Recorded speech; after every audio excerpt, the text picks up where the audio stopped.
If you are struggling in your journey of trying to find the medication that works, we all go through it and we continue to go through it. It's okay that you're struggling through that. You will find something that works. And my advice is be 100% transparent with your medical provider on what you are feeling, even down to the fact that, hey, I'm feeling extremely depressed lately.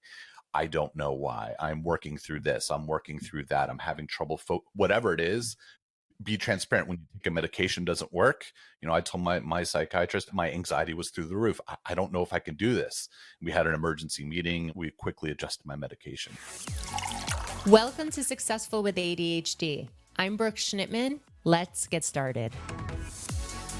Welcome back to Successful with ADHD, where we shine the light on the strengths of individuals with ADHD and their journeys to reach success. Today, we have a special guest to me and to you soon enough, as soon as you hear.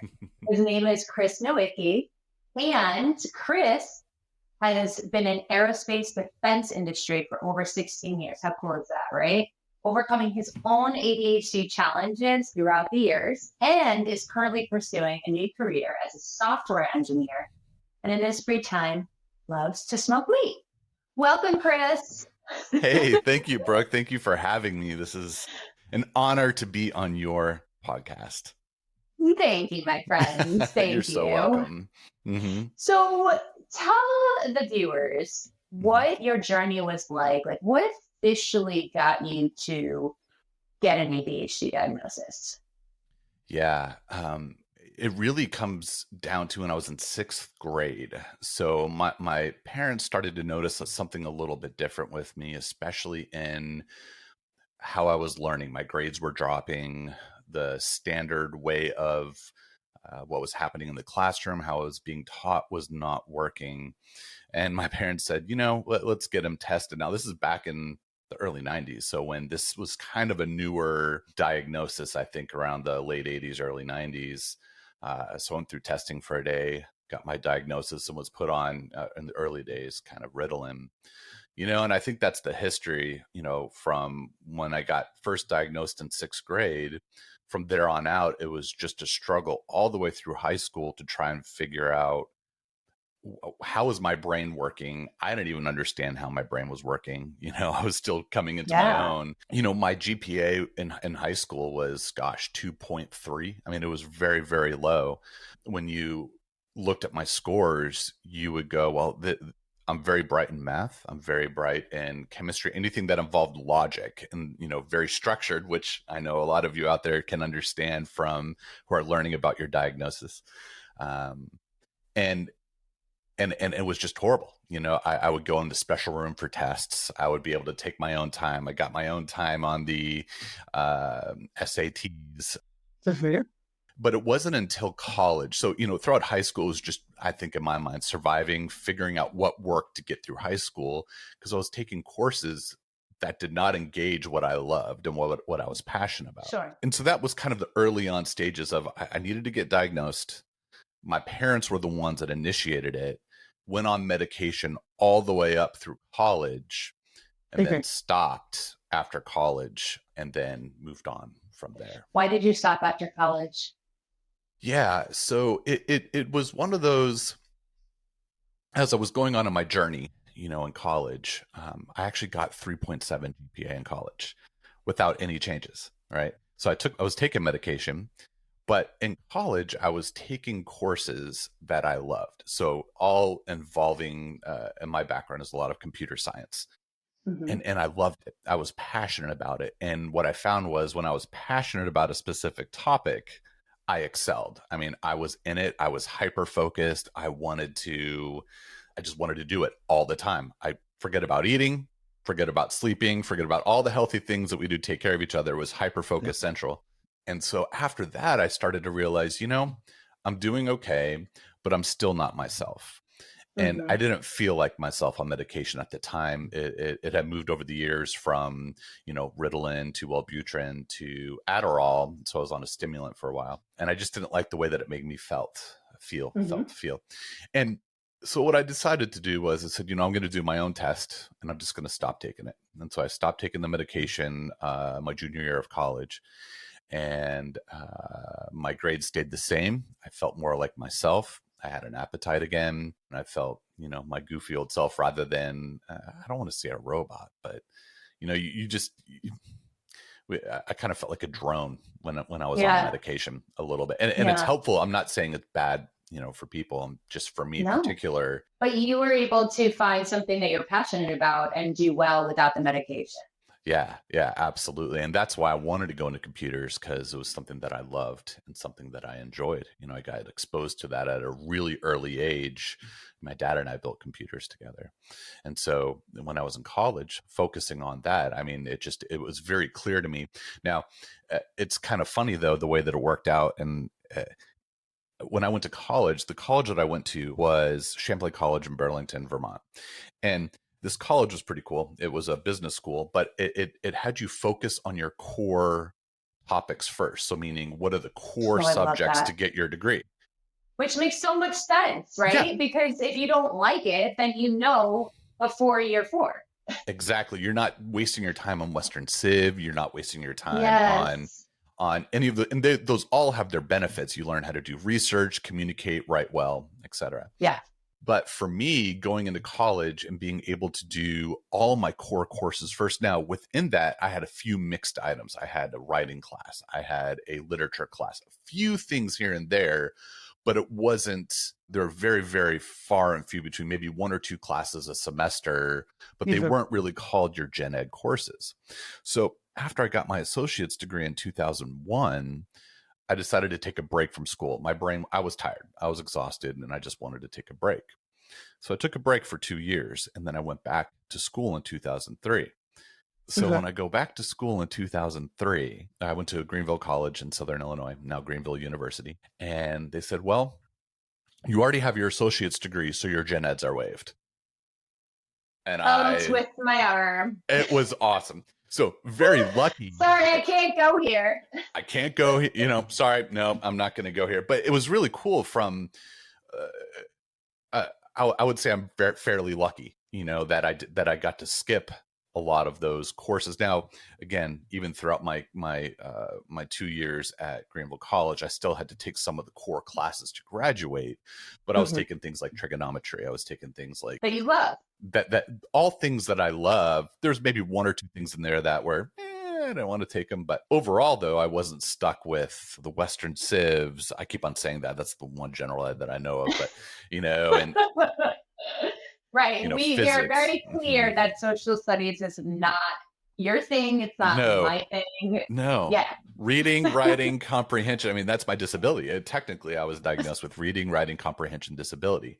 So anything that involved research, writing. I remember I was in a literature class and they were doing short stories. And the midterm was on 25 short stories that we had read. And my brain about died because every story I would forget, I forget what I talked to my wife about yesterday, let alone what I read. Right. I don't care if it's short or not. Exactly. So that's why I went off medication. I was just like, after being able to be lucky and focus on the things that I loved, I noticed that I really didn't need the help of medication to focus because I was naturally focusing because I was doing what I loved. Wonderful. Okay. So fast forward. You're in the defense industry for 16 years, which is very atypical for individuals with ADHD to stay in the same career for 16 years. So what do you contribute some of that success to today, besides loving what you do? I would attribute that to coming up with a structure that worked for me. And it's been a journey in trying to figure out what works for me, because in 16 years at one company, your job changes, and when I started off with the company, I had a very simple job in the industry, which was to write technical manuals on how to troubleshoot, remove, and replace computer enterprise systems. That sounds miserable. It sounds miserable, but to me, I loved it because I took engineering notes. I went down and I got to have my hands on the equipment. I would test them and rewrite them to something that makes sense to a non-engineer. And it's very linear. Step 1, step 2, step 3, step 4. I know that this week I need to get these procedures written. Do I have them? Okay, I go downstairs and write them. Done. very linear task. Once all the manual is done, I spend a year or so doing that.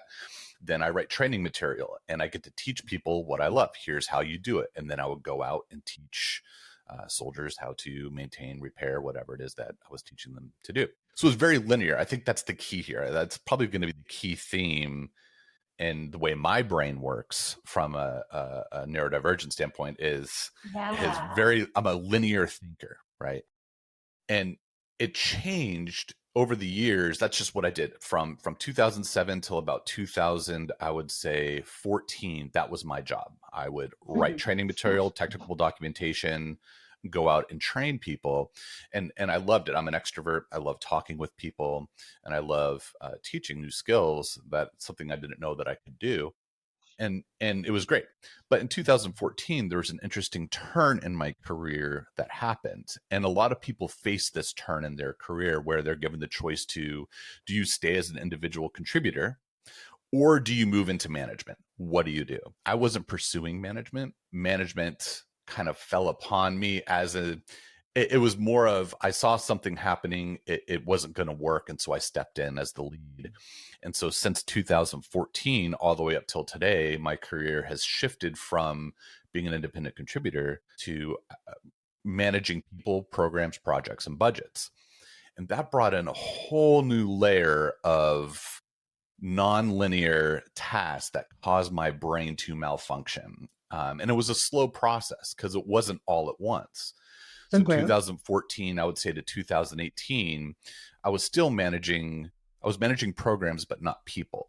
I was managing, the execution of tasks, budgets. So it's just adding a little bit more nonlinear items to the plate. But in 2018, I took on a role where I was a senior manager and I had direct reports. So I was now responsible not only for programs and budgets, but I was responsible for my employees, their day-to-day tasks. Are they supporting their roles well, their programs well? And when that happened, my brain broke. It just quickly, being able to work with, at one point, I think I had up to 32 employees, being able to manage them, bring in new programs, work on proposals, fly around the country, meeting with different program managers, representing the programs, whatnot. It was hard for me to keep task of the day-to-day activities. Like I just couldn't keep track of any of it. Yeah. And so right before the pandemic, it was right around March 2020, I just got done with a year of traveling nonstop. And I decided to see a therapist. I think I need to get some ADHD medication. And that started my journey back into pursuing some sort of medication to help my brain, because as I was getting older, my brain was changing, chemicals were changing, dopamine was not firing the way that it used to. And the tasks that I was doing weren't necessarily feeding my passion. I enjoy working with people. I enjoy my team. I enjoy managing them and the work that they do. But there's a part of me that misses creativity and touching things and doing the linear writing and doing the independent contributor type tasks. Okay, so you saw a therapist, right? And you got a medication for ADHD again, correct? Well, it was interesting. So at the time, I was actually referred through my therapist to a psychologist. So I went to a psychologist because that's where, we get our medication. I mean, it was just right after the pandemic started. So everything's on lockdown. And so I meet with this psychiatrist and he tells me, well, you don't have ADHD. And I go, what? And it was very confusing for me, but I said, okay, I'll hear you out. He goes, look, you have a lot of childhood trauma, which is true. I had a lot of childhood trauma. And he goes, you really have mild OCD and generalized anxiety. And I said, well, I kind of know that, but all right, you're the psychiatrist. So I got put on clonazepam, which is a severe drug for anxiety. That's what he said that you should be on? Clonazepam. And then I went on, I believe it was Prozac. So for the depression. And so his meeting with him, he would have me visualize my child and my childhood self in a corner and start writing about it. And it just wasn't working. It wasn't working at all. And so I did that all the way through right around February, March of 2021. And that's when I came across your info, and you and I started talking, and I was telling you what I was on, and we talked about some things to talk about. And I switched psychologist. I basically said, I'm not going to go to this person anymore. I switched psychologist, and my new psychologist, he sat down with me and he walked through every single thing. He goes, okay, let's just go through what I would go through from a checklist from an AD. Absolutely. It's right? complex.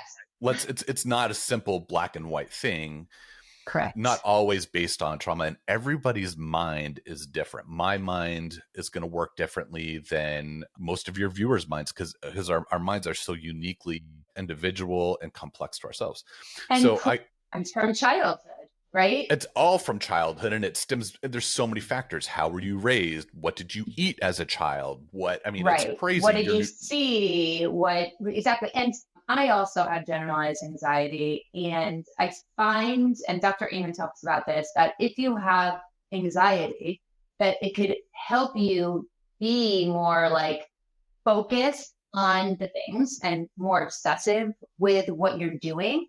So in that sense, like you might have OCD or you might have obsessive thoughts, but your ADHD might be looking linear rather than all over the place, where a lot of people think that their brain is, that it's not linear. But that can also be because of the complexity of it, because of the anxiety and OCD and the trauma. 1000%. It's all different. And my new psychiatrist, he goes, you know what? He goes, Chris, yes, you do have generalized anxiety. You do not need to be on clonazepam. That's for people who are crippled. They having panic attacks, right? Attacks. They can't walk out the door.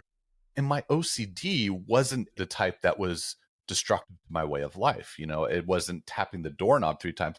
My OCD actually comes out in organization and cleaning, because that's what makes my brain think that everything is okay and safe. So it's funny, my wife will know that something's going on when I just start randomly cleaning the kitchen. And I looked at her, I said, honey, how many husbands do you know out there love to clean the kitchen? And it gives their mind peace. Yeah, just let me do it. And I do it.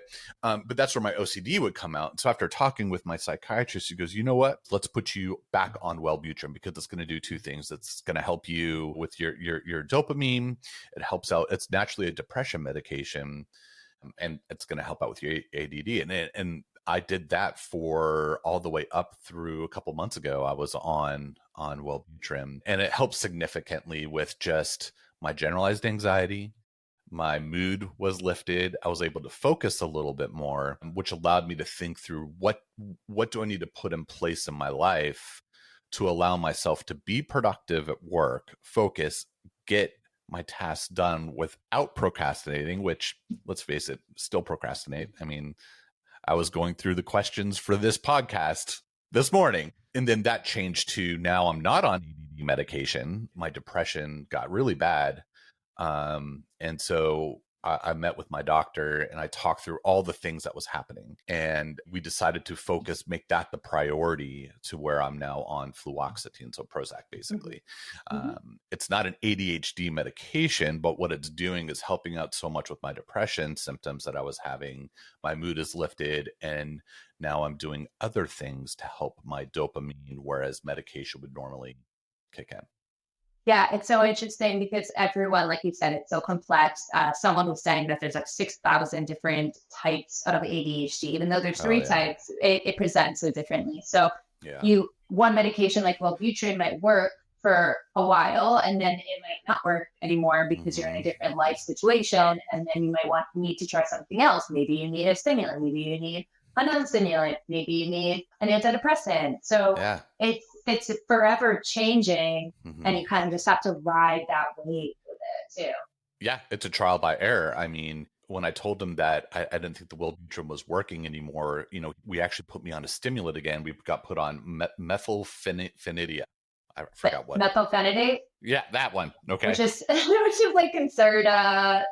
It was basically the generic Concerta. Yeah. Yes. This is why you're the professional in this field. And what I found was the moment that I took that, because it's an immediate drug, My anxiety was through the roof. It was not So stimulants are not good for you. stimulants. I said, all right, so I have a whole bottle of that stuff, and I'm not touching it. Even my wife noticed I was walking around the house like a crazy. I was just anxious about everything. I don't even know why, and so we decided, okay, that isn't the best route. And so I think to anyone on the call Zoom world, Okay. anyone who's watching or listening, it's if you are struggling in your journey of trying to find the medication that works, we all go through it, and we continue to go through it. It's okay that you're struggling through that. You will find something that works. And my advice is be 100% transparent with your medical provider on what you are feeling, even down to the fact that, hey, I'm feeling extremely depressed lately. I don't know why. I'm working through this. I'm working through that. I'm having trouble.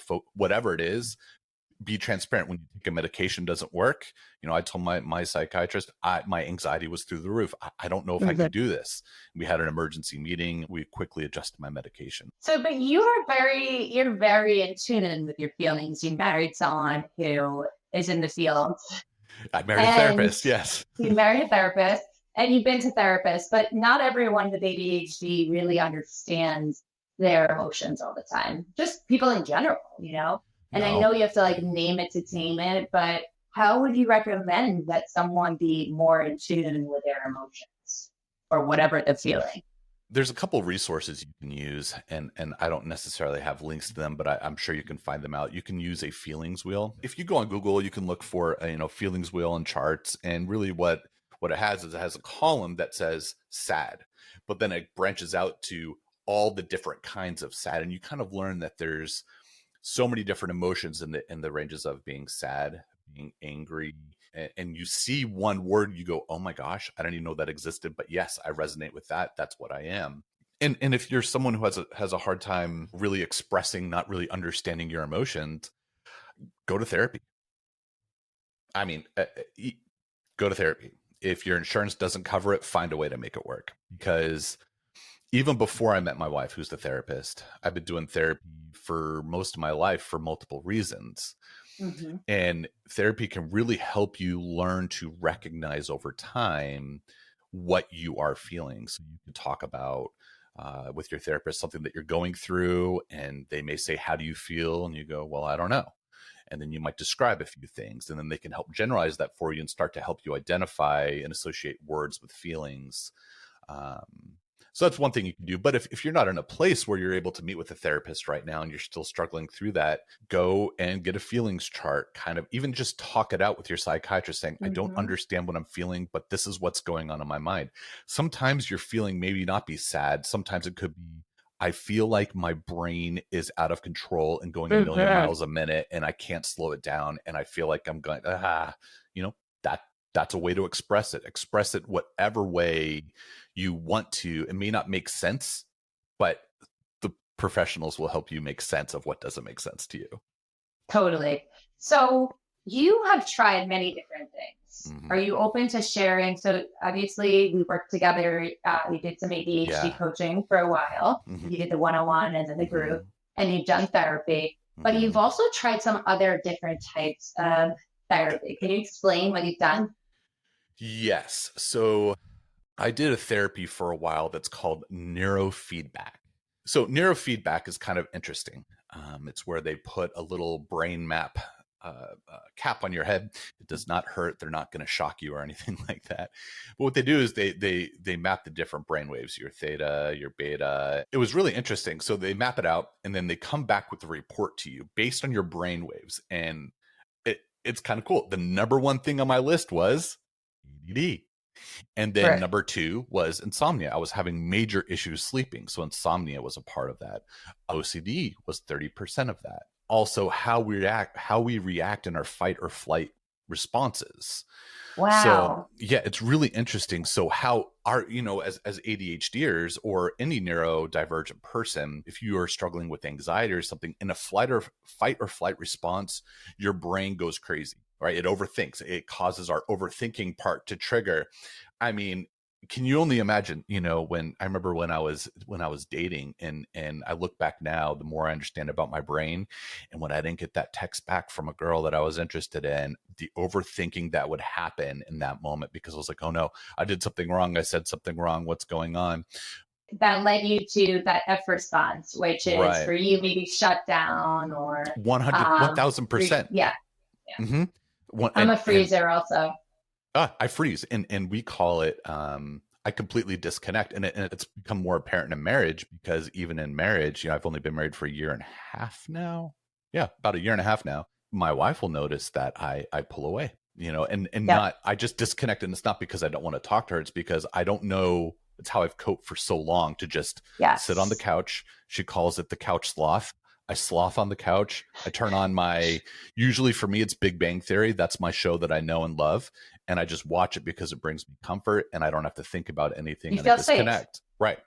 So with neurofeedback, what happens after that is they go, okay, we have a plan of attack. And so they attack different brainwaves. So for a while, they attacked my insomnia. And in the insomnia brainwaves, and now I'm not an expert in this, so I'm going to explain it the best that I know how. They try to balance out the waves to a normal level, okay, or reconnect them where they're not firing. And the way that they do that, you sit in a room, you have the cap on your head, and they put on Netflix. So a show that I wanted to watch, I started rewatching Blacklist because I thought it was a phenomenal show, and I forgot about it, wanted to watch it again. And then what they do is they put a screen over the Netflix screen. And it's a digital screen, not a physical one, but it's kind of like a little window, and it goes black, so you can't see it. And then when the brain waves go into the normal, it goes clear, and you don't have to do anything. I'm not sitting there with my brain going, I want to see the movie. Your brain just naturally wants that feedback, because that dopamine hits when you're watching something you like. The dopamine hits. It may not be dopamine, it may be something else, but something happens in your brain that says, this is a positive feedback. I want to be watching this. And so it just starts to naturally on its own. So you just sit there and watch TV, and your brain starts to adjust to what they're doing. Wow. And when they started targeting my insomnia, within about, you start to notice different effects. So regardless of which brainwaves they're focusing on, it's about a 20 session treatment. By about session 6, you start to notice some things. So I was sleeping a little bit better. And then they started to focus on the overthinking area, the fight or flight responses. And soon enough, things that would normally cause me to either panic, or even if, let's say, my wife and I were in a little bit of an argument, things that would cause me to not understand what's going on, and my brain starts to overthink, and that all calmed down, and I would start to have normal calming responses, and we would both go, oh, something is different. And I don't believe the treatment is for the most part covered by insurances. I paid about $2,000 for about 20 sessions. But we found it super, super, super helpful. And it really decreased I'm sleeping better. Oddly enough, I don't snore as much, which my wife is happy. Maybe I need to send my husband there. Right?